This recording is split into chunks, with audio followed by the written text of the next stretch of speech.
एडजी में आपका फिर से स्वागत है, जहां हम क्लास 12 के लिए आपके पर्सनल एआई ट्यूटर की तरह काम में सीखते हैं। आज का सब्जेक्ट है क्लास 12 मैथमेटिक्स, सीबीएसई क्लास 12 का चैप्टर इनवर्स ट्रिगोनोमेट्रिक फंक्शंस। ये हमारा एक्सटेंडेड एपिसोड है, लगभग 30 से 60 मिनट्स का, इसलिए आराम से सुनिए। जल्दी करने की कोई ज़रूरत नहीं। मैं गौरव हूँ और मेरे साथ हैं सुहानी।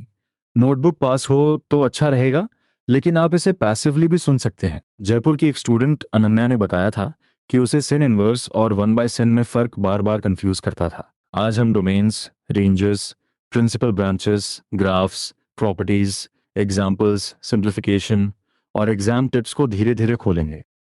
और मैं सुहानी हूँ।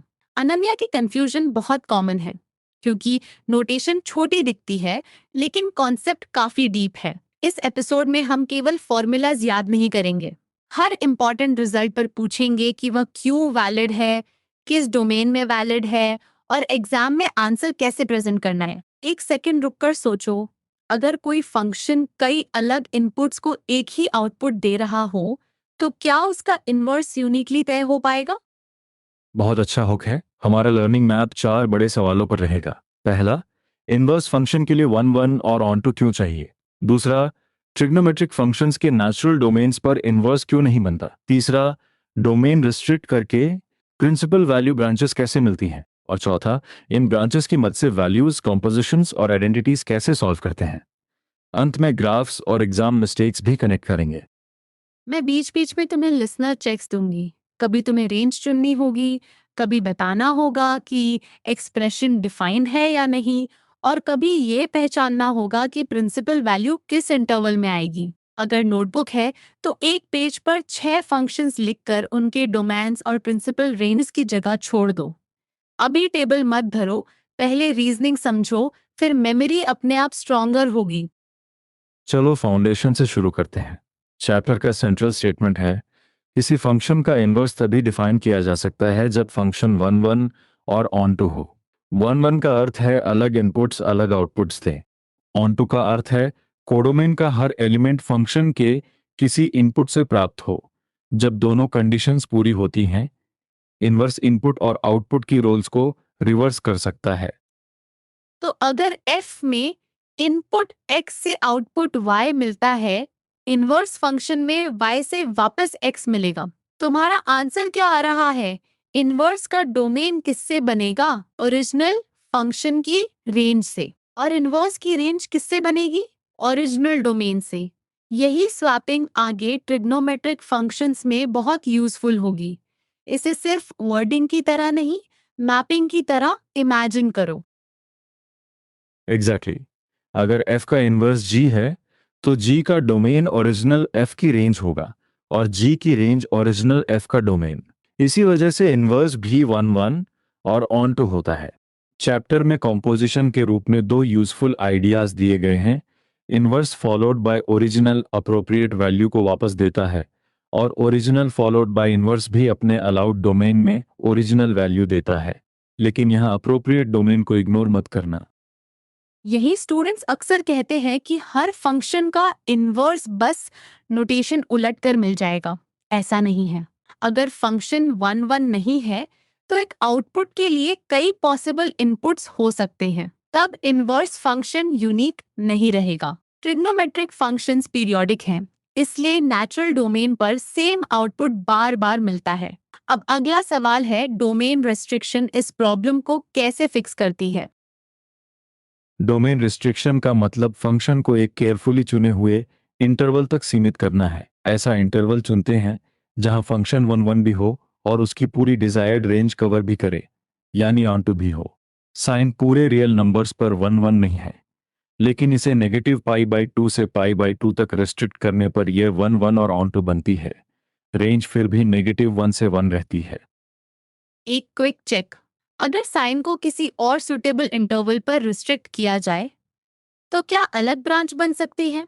हाँ, सोर्स में बताया गया है कि कई इंटरवल्स पर साइन 1 1 और ऑन टू बन सकती है, इसलिए इनवर्स के कई ब्रांचेस पॉसिबल हैं। लेकिन एग्जाम में जब केवल सिन इनवर्स लिखा हो और ब्रांच मेंशन ना हो तो प्रिंसिपल वैल्यू ब्रांच ही मानी जाती है।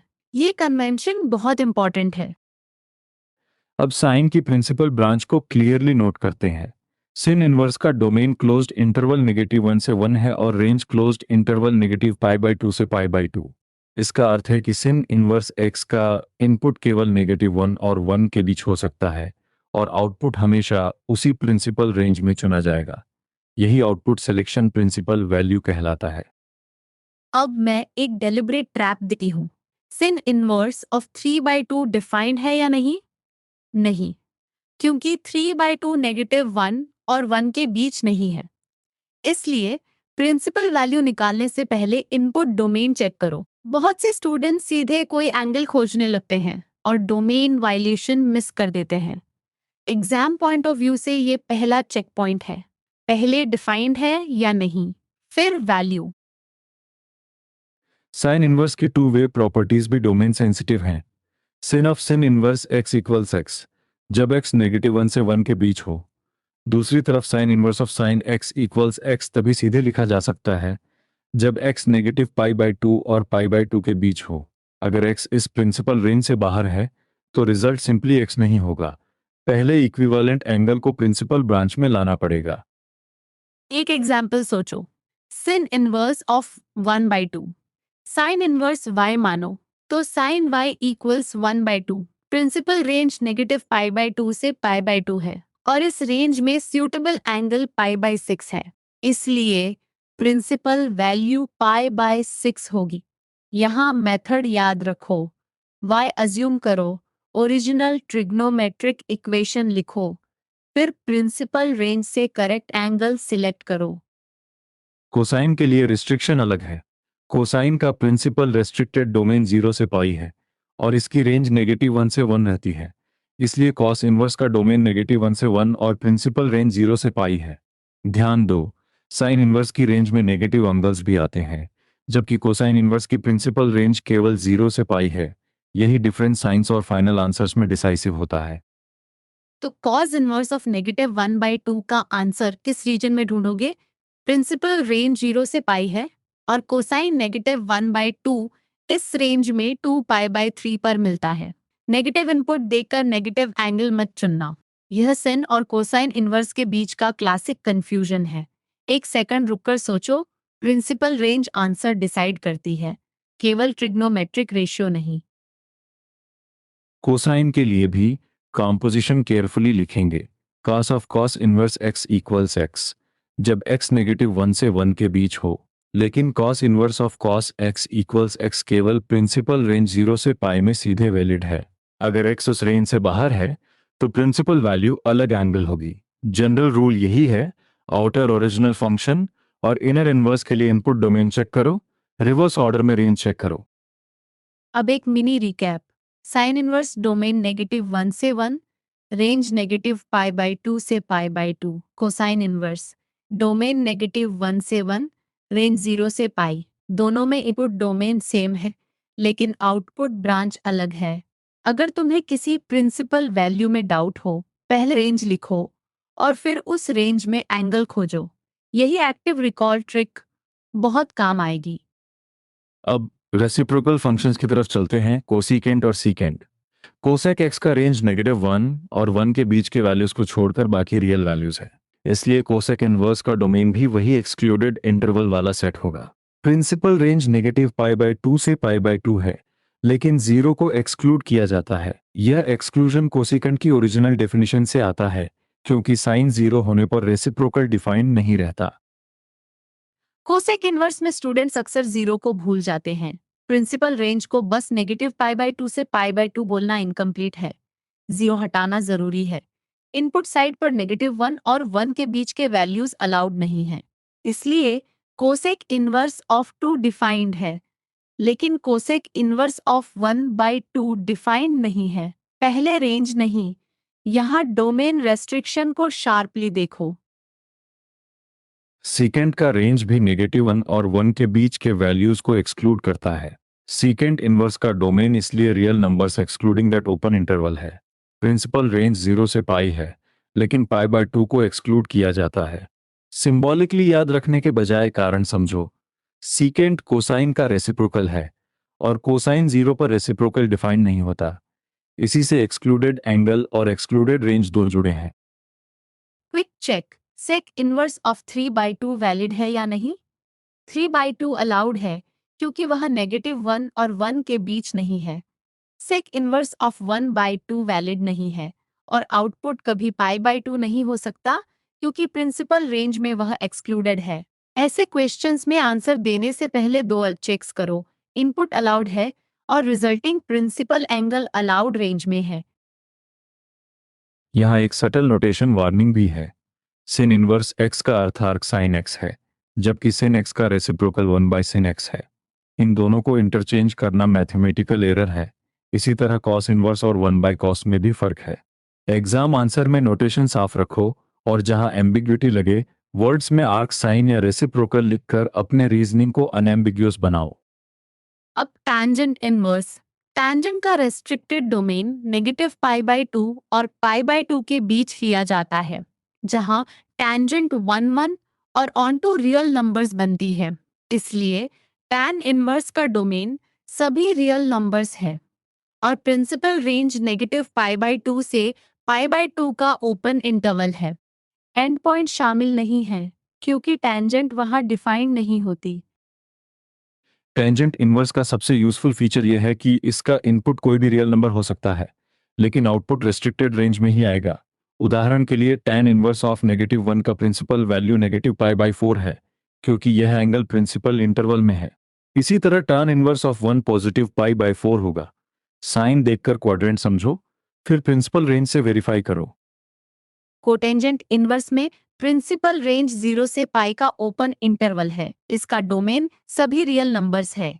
इसलिए कॉट इनवर्स ऑफ -1/3 का आंसर नेगेटिव एंगल नहीं होगा। प्रिंसिपल रेंज में कोटेंजेंट नेगेटिव है और सूटेबल एंगल 2π/3 है। यह एग्जाम्पल याद रखने से ज्यादा यूजफुल है कि कॉट इनवर्स का आउटपुट हमेशा 0 और पाई के बीच चुनना है, एंड पॉइंट्स को छोड़कर। सुहानी, यहाँ स्टूडेंट्स एक ऑब्जेक्शन उठाते हैं, टैंजेंट और कोटैंजेंट दोनों का रेंज रियल नंबर्स है, फिर प्रिंसिपल रेंजेस अलग क्यों हैं? क्योंकि 1-1 बनाने के लिए अलग रिस्ट्रिक्टेड इंटरवल्स चुने गए हैं। टैंजेंट के लिए -π/2 से π/2 और कोटेंजेंट के लिए 0 से पाई। इनवर्स की वैल्यू केवल रेशियो से नहीं, चुनी हुई ब्रांच से निर्धारित होती है। बिल्कुल। एक active recall check. Tan inverse का डोमेन क्या रेंज क्या? डोमेन सभी रियल नंबर्स रेंज -π/2 और π/2 के बीच। कोट इनवर्स का डोमेन सभी रियल नंबर्स रेंज 0 और पाई के बीच। अब बिना देखे 6 प्रिंसिपल रेंजेस बोलने की कोशिश करो। अगर अटकते हो तो चिंता नहीं, एडजी में इसी डाउट को सोक्रेटिक क्वेश्चंस के साथ स्टेप बाय स्टेप रिविजिट किया जा सकता है। अब ग्राफ्स को कॉन्सेप्ट से जोड़ते हैं। अगर ओरिजिनल इन्वर्टिबल फंक्शन के ग्राफ पर पॉइंट a, b है, तो इन्वर्स ग्राफ पर पॉइंट b, a होगा, यानी x और y इंटरचेंज होते हैं। ज्योमेट्रिकली ओरिजिनल और inverse graphs line y equals x के अक्रॉस मिरर रिफ्लेक्शन जैसे दिखाई देते हैं। ये केवल ड्राइंग ट्रिक नहीं है, यही डोमेन और रेंज के इंटरचेंज को विजुअली एक्सप्लेन करता है।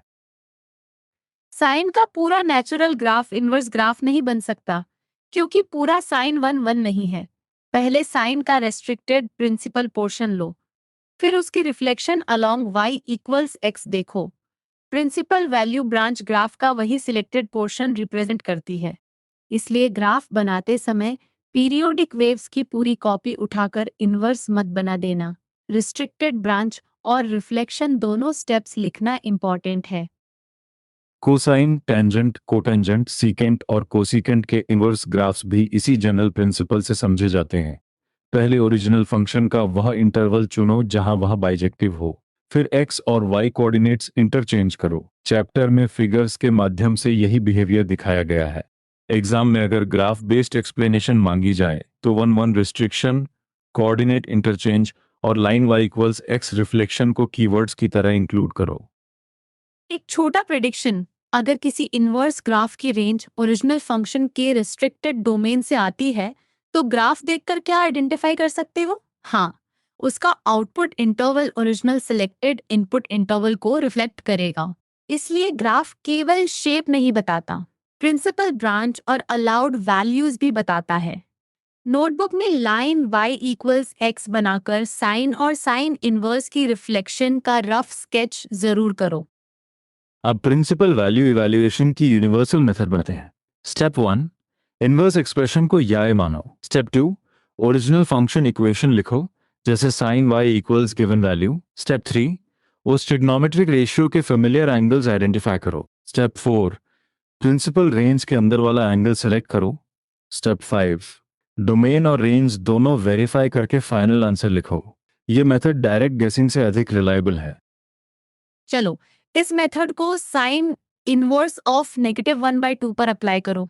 Late y equal sine inverse of -1/2, तब sine y equals -1/2। Principal range -π/2 से π/2 है, इसलिए y -π/6 होगा। यहाँ नेगेटिव साइन को देखकर रेंज चेक करना मत छोड़ो। साइन इनवर्स नेगेटिव वैल्यूज को प्रिंसिपल रेंज में एक्सेप्ट करता है। कोसाइन इनवर्स ऑफ 1/2 में y मानो और cos y इक्वल्स 1/2 लिखो। प्रिंसिपल रेंज 0 से पाई है। इस रेंज में सूटेबल एंगल π/3 है। इसी तरह कोसाइन इनवर्स ऑफ -1/2 के लिए एंगल 2π/3 आएगा। इंपॉर्टेंट बात यह है कि कोसाइन इनवर्स का आउटपुट नेगेटिव नहीं लिया जाता, क्योंकि principal range negative angles contain ही नहीं करती। अब कॉट इनवर्स ऑफ -1/3 को फिर से रीजनिंग से देखो। ये मानो cot y equals -1/3। Cotangent principal range 0 से पाई है। इस इंटरवल के सेकेंड हाफ में कोटैंजेंट नेगेटिव होता है और चैप्टर का सूटेबल एंगल 2π/3 है। फाइनल आंसर लिखते समय केवल एंगल नहीं, प्रिंसिपल वैल्यू वर्डिंग भी ध्यान में रखो। एग्जाम में इनवैलिड इनपुट वाले क्वेश्चंस भी आते हैं। कॉस इनवर्स ऑफ 3/2 डिफाइन नहीं है, क्योंकि कोसाइन इनवर्स का डोमेन -1 से 1 है। इसी तरह कोसेक इनवर्स ऑफ 1/2 और सेक इनवर्स ऑफ -1/2 डिफाइन नहीं है। अनडिफाइंड को कोई एंगल असाइन मत करो। पहले डोमेन कंडीशन लिखो, फिर साफ कंक्लूजन दो कि प्रिंसिपल वैल्यू एग्जिस्ट नहीं करती। एक रैपिड क्विज। सिन इनवर्स x इक्वल्स y है। y की रेंज कौन सी होगी? ऑप्शन सोचो, 0 से पाई, -π/2 से π/2 या 0 और पाई के बीच। सही आंसर -π/2 से π/2 है। यह चैप्टर एक्सरसाइज में डायरेक्टली टेस्ट किया गया आइडिया है। आंसर देते समय क्लोज्ड एंड पॉइंट्स इंक्लूड करना मत भूलना। अब प्रॉपर्टीज पर आते हैं। फंडामेंटल रिलेशन है, अगर y equals sine inverse x तो x equals sine y। Reverse direction में अगर x इक्वल्स साइन y और y प्रिंसिपल रेंज में है, तभी y equals sine inverse x। इसी से sine of sine inverse x equals x मिलता है। रिमेनिंग इनवर्स फंक्शंस के लिए भी एनालोगस रिलेशंस है, लेकिन हर रिजल्ट कॉरस्पॉन्डिंग प्रिंसिपल ब्रांच और डिफाइंड डोमेन के अंदर ही पढ़ना है। यहाँ एक कॉमन मिसकंसेप्शन है, सिन इनवर्स ऑफ सिन x को हमेशा x लिख देना। अगर x प्रिंसिपल रेंज से बाहर है तो ये गलत हो सकता है। चैप्टर का मिसलेनियस एग्जाम्पल इसी बात को हाईलाइट करता है। Angle 3π/5 principal sine inverse range से बाहर है, इसलिए उसे इक्विवेलेंट एंगल 2π/5 में कन्वर्ट करके प्रिंसिपल ब्रांच के अंदर लाया जाता है। इस एग्जाम्पल की मेथड बहुत वैल्यूबल है। sin of 3π/5 equal sin of 2π/5, क्योंकि सप्लीमेंट्री एंगल्स का साइन सेम होता है। अब 2π/5 प्रिंसिपल इंटरवल में है, इसलिए sine inverse of that sine वापस 2π/5 देगा, ओरिजिनल 3π/5 नहीं। फाइनल आंसर ब्रांच से आता है, मेनी से नहीं। यही प्रिंसिपल वैल्यू का रियल मीनिंग है। अब अपना सेल्फ चेक करो। अगर x प्रिंसिपल रेंज में है तो sin inverse of sine x equals x लिख सकते हो। अगर x बाहर है तो पहले इक्विवेलेंट प्रिंसिपल रेंज एंगल खोलोगे। यही लॉजिक कोसाइन, टैंजेंट और बाकी फंक्शंस पर भी अप्लाई होगा, लेकिन उनकी प्रिंसिपल रेंजेस अलग होंगी।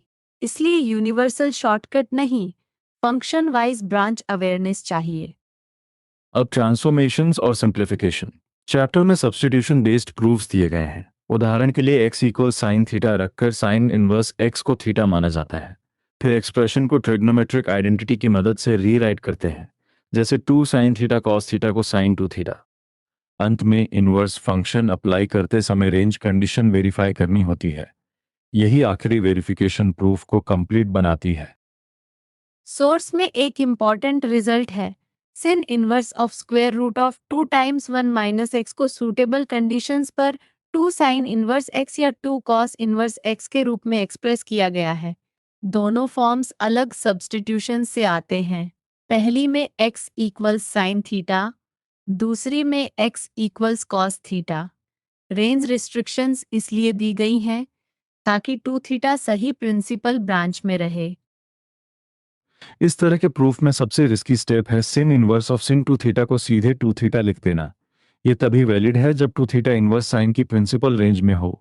इसलिए सोर्स में x की इंटरवल कंडीशंस दी गई हैं। एग्जाम आंसर में सब्स्टिट्यूशन, आइडेंटिटी और ब्रांच कंडीशन तीनों दिखाओ। केवल फाइनल फॉर्मूला लिखने से रीजनिंग इनकम्प्लीट मानी जा सकती है।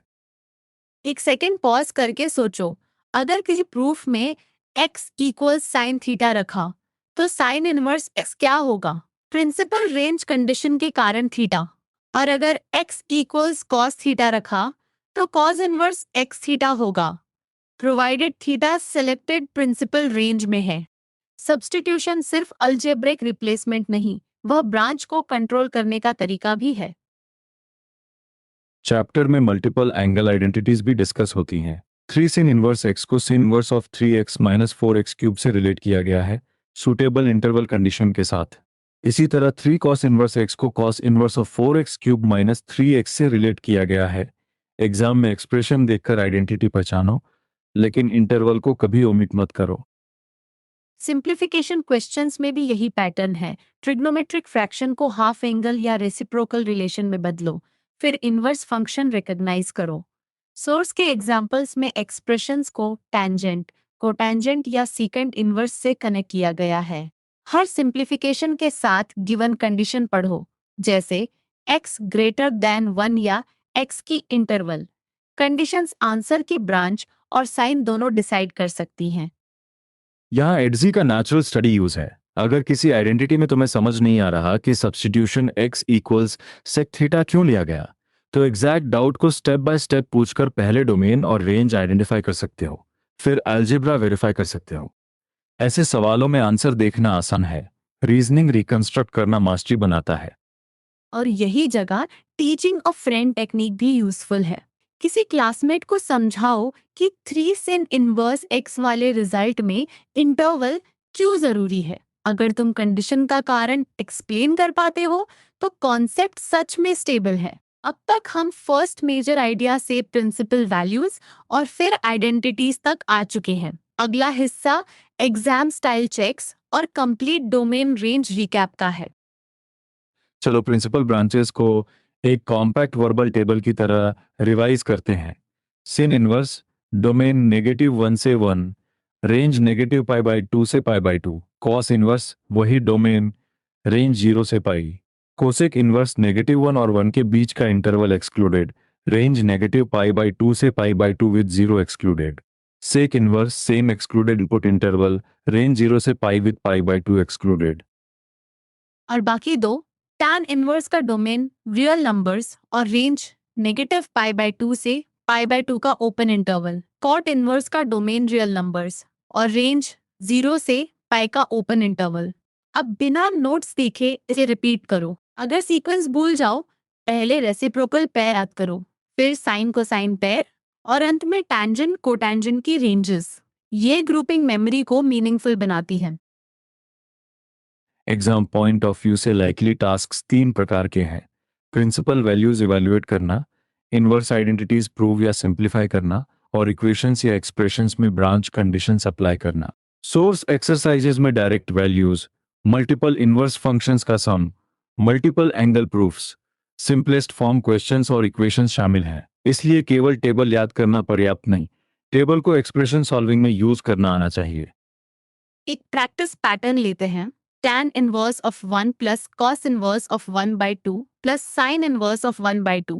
पहले प्रत्येक टर्म की प्रिंसिपल वैल्यू अलग निकालो, फिर एडिशन करो। ये स्ट्रैटेजी सेफर है बजाय सबको एक साथ मेंटली कंबाइन करने के। तुम्हारा आंसर क्या आ रहा है? tan inverse 1 is π/4, cosine term pi by 3, sine term pi by 6। अब फ्रैक्शंस ऑफ पाई जोड़ो। इन तीन एंगल्स का sum pi by 4 plus pi by 3 plus pi by 6 है। कॉमन डिनोमिनेटर 12 लेने पर 3 प्लस 4 प्लस 2 यानी 9 पाई बाय 12 और सिंप्लीफाई करके 3 पाई बाय 4। यहाँ की लर्निंग अरिथमेटिक नहीं, ब्रांच सिलेक्शन है। हर इन्वर्स टर्म को उसकी ओन प्रिंसिपल रेंज से इवैल्यूएट किया गया, फिर ऑर्डिनरी एंगल एडिशन की गई। अब कॉमन मिस्टेक चेक। अगर sign inverse x equals y, तो y को 0 से पाई लिखना गलत है। वह कोसाइन इनवर्स की प्रिंसिपल रेंज से जुड़ सकता है। इसी तरह कॉट इनवर्स नेगेटिव वैल्यू को नेगेटिव एंगल मानना गलत है, और सेक इनवर्स या कॉसेक इनवर्स में फॉरबिडन इनपुट को एंगल में बदलना भी गलत है। 3 फिल्टर्स याद रखो। Notation, domain, principal range. Answer writing का एक रिस्पॉन्सिबल फ्रेम बनाओ। पहले मान लो कि इनवर्स एक्सप्रेशन इक्वल्स y, फिर कॉरेस्पॉन्डिंग ओरिजिनल फंक्शन इक्वेशन लिखो। उसके बाद प्रिंसिपल रेंज स्टेट करो। फेमिलियर एंगल या आइडेंटिटी से कैंडिडेट वैल्यू निकालो। अंत में कंडीशन के कारण कैंडिडेट एक्सेप्ट या रिजेक्ट करो। यह स्ट्रक्चर इवैल्यूएटर को दिखाता है कि तुम्हारा आंसर गेस नहीं, ब्रांच अवेयर रीजनिंग पर बेस्ड है। एक listener challenge. cos inverse of 1/2 plus 2 sign inverse of 1/2। पहले cosine inverse 1/2 equals pi by 3 और sine inverse 1/2 equals pi by 6। अब expression pi by 3 plus 2 times pi by 6 है। Simplify करके answer क्या आएगा? सही रिजल्ट 2 पाई बाय 3 है। हर coefficient को एंगल पर अप्लाई करना मत भूलना। अब चैप्टर एप्लीकेशंस का broader picture. Inverse trigonometric functions calculus में इंपॉर्टेंट है क्योंकि ये कई इंटीग्रल्स डिफाइन करने काम आती हैं। सोर्स साइंस और इंजीनियरिंग में इनके यूज का भी उल्लेख करता है, जहां वेवफॉर्म्स और पीरियोडिक फंक्शंस के साथ एंगल्स और इनवर्स रिलेशनशिप्स यूजफुल होते हैं। इसलिए यह चैप्टर आइसोलेटेड फॉर्मूला चैप्टर नहीं, आगे की मैथमेटिकल एप्लीकेशंस के लिए फाउंडेशन है। हिस्टोरिकल नोट भी ब्रीफली याद रख सकते हो। सोर्स ट्रिग्नोमेट्री की डेवलपमेंट में इंडियन मैथमेटिशियंस के कॉन्ट्रीब्यूशंस का उल्लेख करता है, जिनमें आर्यभट्ट, ब्रह्मगुप्त, भास्करा और भास्करा आई शामिल है। ये कैलकुलेशन का डायरेक्ट फॉर्मूला नहीं है, लेकिन चैप्टर कॉन्टेक्स्ट को रिच बनाता है। अगर टेक्स्ट बुक बेस्ड क्वेश्चन आए तो नेम्स को केयरफुली स्पेल करके और अनसपोर्टेड एक्स्ट्रा डिटेल्स जोड़े बिना लिखना। अब हम फाइनल सेक्शन में एंटर कर रहे हैं। एक कंप्लीट मेंटल चेकलिस्ट बनाओ। क्या ओरिजिनल फंक्शन 1 और ऑन टू है? अगर नहीं, कौन सा डोमेन रिस्ट्रिक्शन लिया गया? इनवर्स का डोमेन ओरिजिनल रेंज से और रेंज ओरिजिनल रिस्ट्रिक्टेड डोमेन से आई। प्रिंसिपल ब्रांच कौन सी है? एक्सप्रेशन डिफाइंड है और कॉम्पोजिशन में इनपुट सही इंटरवल में है। इन 6 सवालों से चैप्टर के बहुत से ट्रैप्स खुल जाते हैं। अब रैपिड रिकैप मैं करूंगी और तुम मेंटली आंसर देना। इनवर्स के लिए 2 कंडीशंस, 1 1 और ऑन टू। साइन इनवर्स की principal range negative pi by 2 से पाई बाय 2। कोसाइन इनवर्स 0 से pi. Tangent inverse negative pi by 2 से pi by 2। End points excluded. Cot inverse 0 से पाई। End points excluded. हर answer के बाद अपनी notebook में टिक लगाओ। रेसिप्रोकल पेयर भी बोलते हैं। कॉसेक इनवर्स का इनपुट -1 और 1 के बीच अलाउड नहीं और आउटपुट प्रिंसिपल रेंज में 0 एक्सक्लूडेड है। सेक इनवर्स का इनपुट वही एक्सक्लूडेड इंटरवल वाला सेट और आउटपुट 0 से पाई में पाई बाय 2 एक्सक्लूडेड है। नोटेशन वार्निंग फिर से, इनवर्स नोटेशन आर्क फंक्शन है, रेसिप्रोकल नहीं। यह छोटा डिफरेंस पूरे आंसर को बदल सकता है। एक फाइनल मिसकंसेप्शन सिनारियो। कोई स्टूडेंट लिखता है sin inverse of sin 5 pi by 6 equals 5 pi by 6। क्या यह सही है? नहीं, क्योंकि 5 पाई बाय 6 साइन इनवर्स की प्रिंसिपल रेंज से बाहर है।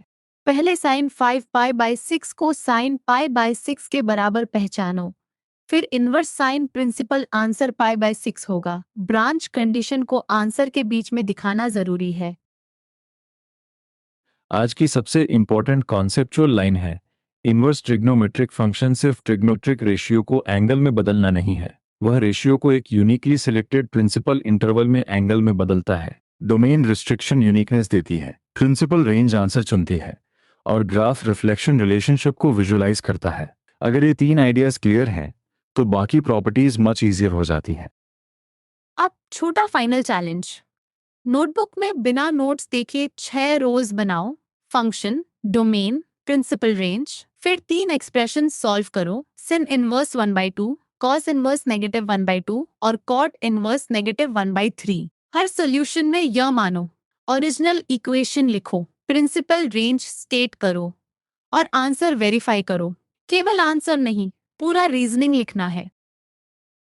चैलेंज के एक्सपेक्टेड आंसर्स हैं π/6, 2π/3 और 2π/3। लेकिन इन्हें तुरंत कॉपी मत करो, पहले अपनी वर्किंग से कंपेयर करो।